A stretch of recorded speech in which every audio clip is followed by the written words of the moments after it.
Anda kembali di berita utama bersama saya Jihan Novita.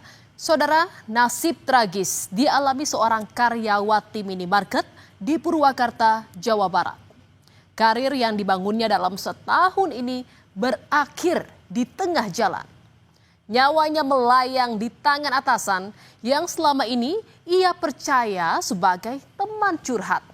Korban diperkosa sebelum dihabisi oleh pelaku. Saudara, Sungai Citarum ini jadi saksi bisu kisah tragis seorang perempuan yang ditemukan tak bernyawa di aliran sungai. Temuan jenazah menggegerkan warga desa Curug, Karawang, Jawa Barat pada 7 Oktober pagi hari.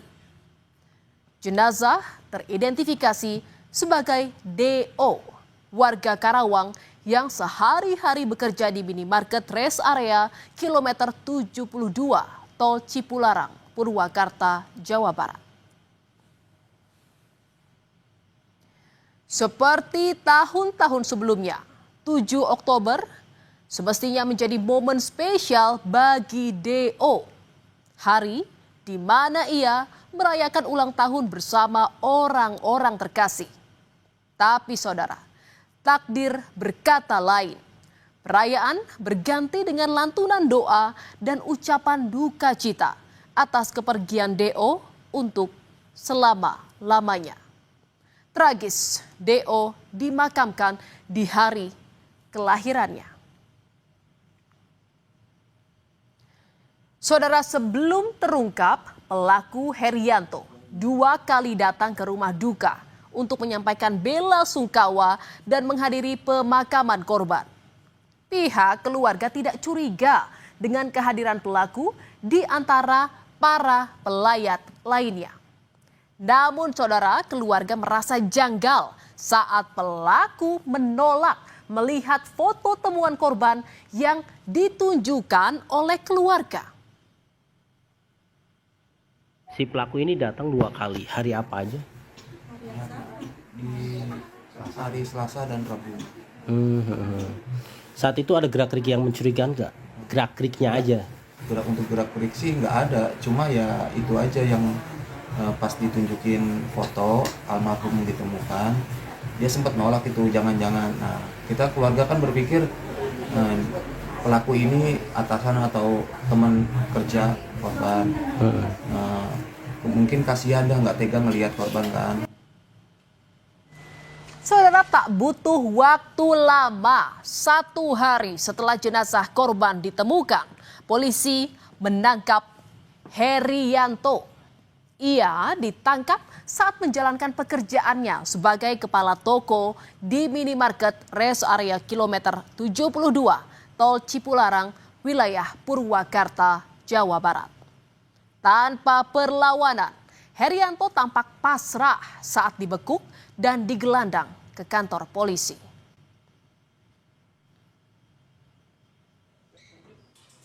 Kepada polisi, saudara, Herianto mengaku semua kejadian berawal dari korban DO yang terlihat tidak bersemangat saat bekerja.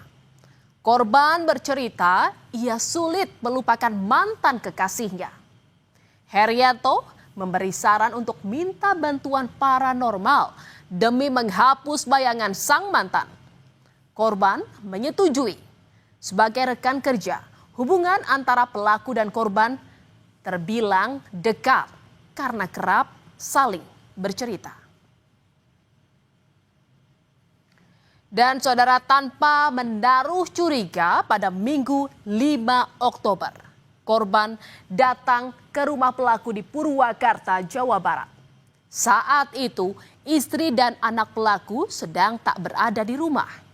Namun saudara, bukannya ditemukan dengan paranormal, korban justru dianiaya pelaku hingga tewas.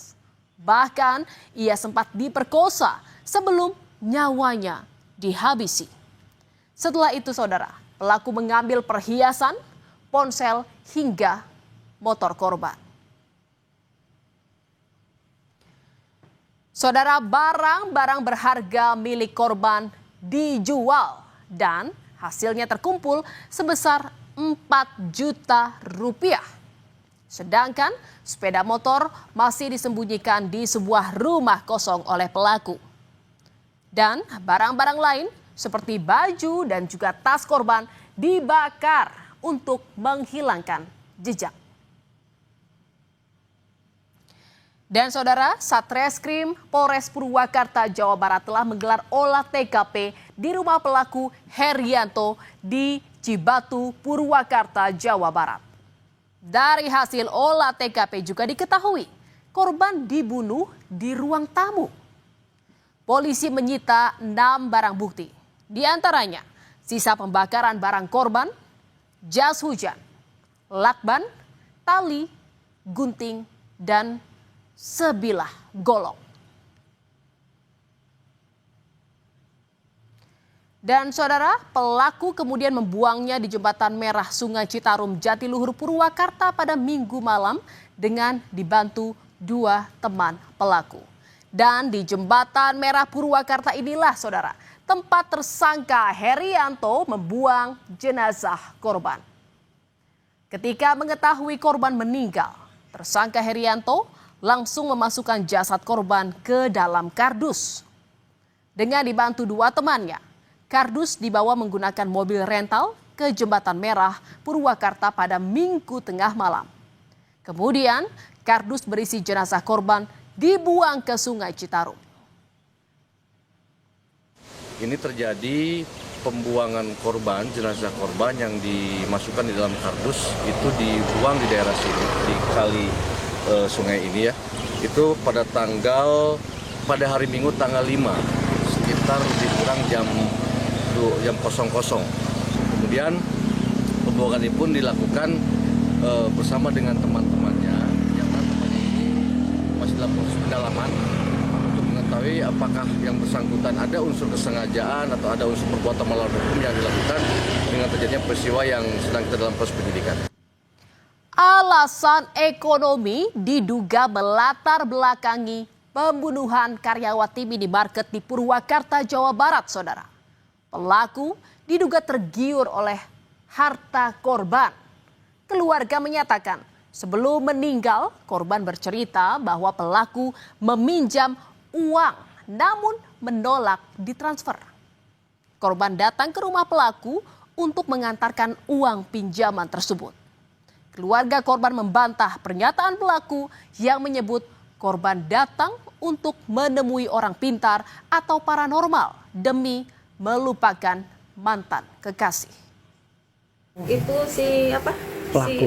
si pelaku itu yang mau pinjam uang. Cuman sama Dina mau di TM nggak boleh, pengen dianterin aja ke rumahnya gitu. Minjem uang. Ya. Jadi kemarin pengakuan si pelaku ini kan katanya Dina ini curhat Bu, soal Bohong. Di sisi lain, saudara, ayah pelaku membenarkan anaknya punya masalah ekonomi, di mana pelaku sempat menyampaikan kepada ayahnya niat untuk meminjam uang ke bank. Meski demikian, sang ayah mengaku syok anaknya sampai melakukan pembunuhan. Kalau masalah utang piutang yang Bapak dengar itu dia pernah bilang mau pinjam bank BRI. Nah di situ sebagai orang itu cuma ngingetin kalau emang terjangkau oleh hasil kerja dia, sisa makan dia silakan. Kalau enggak jangan memaksakan gitu kan. Takut yang nantinya gimana gitu nggak kebayar. Ya kan utang namanya juga harus dibayar gitu. Tapi nggak tahu juga tindak lanjutnya Pak. Oh jadi atau enggaknya nggak tahu Bapak? Saudara, tersangka kasus pembunuhan karyawati minimarket di Purwakarta, Jawa Barat telah mendekam di balik jeruji besi. Polisi kini masih mendalami motif pembunuhan. Apakah murni karena masalah ekonomi atau ada unsur pembunuhan berencana? Tindakan keji ini sekaligus menjadi peringatan bagi semua akan pentingnya kewaspadaan di lingkungan sekitar, termasuk orang terdekat.